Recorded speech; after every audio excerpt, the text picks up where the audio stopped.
See, between anointing and appointing, you got to learn how to pray. you got to learn how to pray.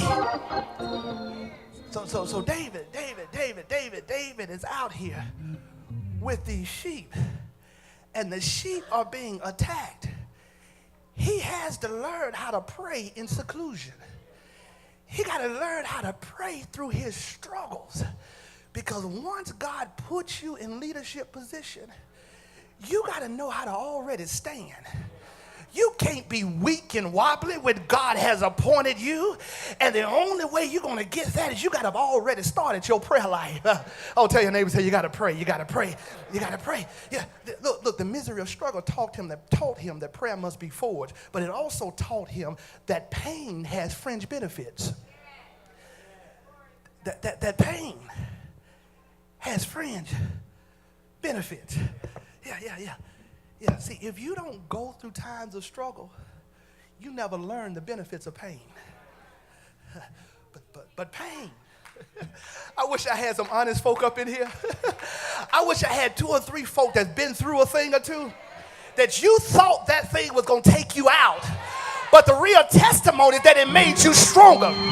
See, if you had to fight that bear, if you had to fight that lion, you would be who you are now. You would have the strength that you have now. But because God allowed you to go through it, and when you get on the next level, I'm sorry, y'all, I'm jumping into chapter 17. I'm jumping in chapter 17. But in chapter 17, y'all, David goes out to the battlefield, and he has to check on his brothers, and Goliath, the 9-foot giant, is taunting Israel's army.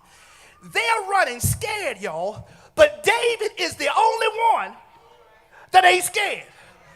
Little David out there tending to the sheep, the one nobody thought of, the forgotten person, the unappreciated person. Everybody else running scared, but when David gets out there, he says, who is this uncircumcised Philistine? Where is it? I'll take his head off. See, he didn't just learn that on the battlefield. He learned that out there tending sheep.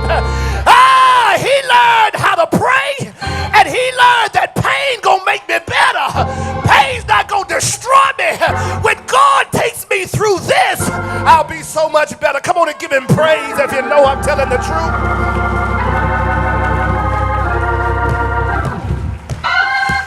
They thought the divorce was going to kill you, but it only made you better. They thought the sickness was going to make you weak, but it only made you better.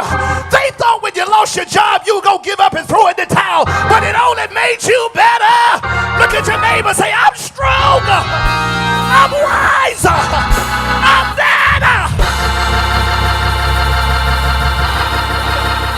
Some stuff you can only get through struggle. Some stuff you can only get through pain. It won't destroy you. It's going to make you better.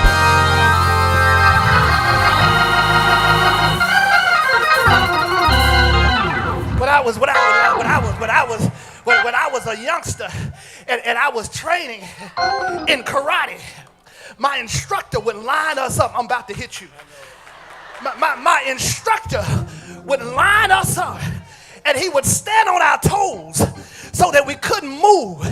He would put his weight down on my foot so that I couldn't run and I couldn't duck.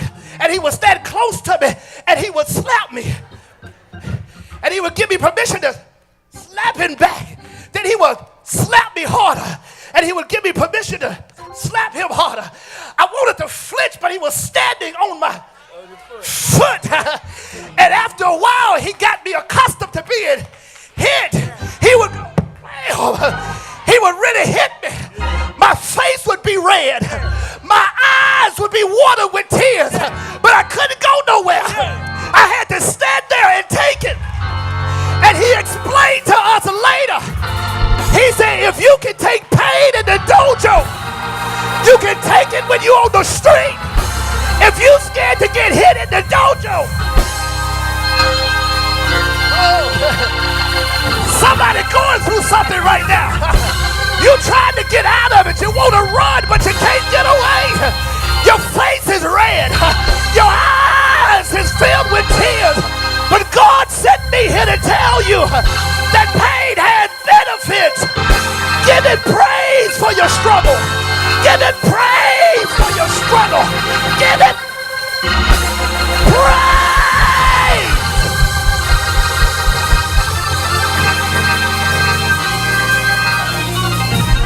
Oh, he just tried to get you ready. He just tried to get you ready. He just tried to get you ready.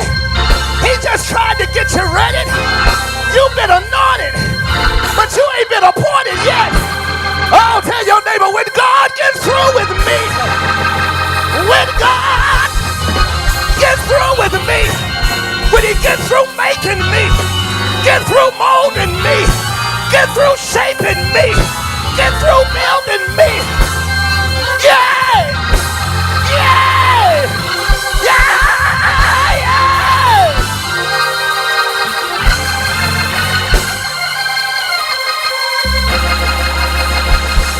You thought it was going to be easy because you got an anointing. God takes you to training camp. God gets you ready. God matures you. God builds you. And he starts with the monotony of seclusion. Then he takes you to the misery of struggle. And what else I see in the text is that before you're ready, God take you through the ministry of servanthood.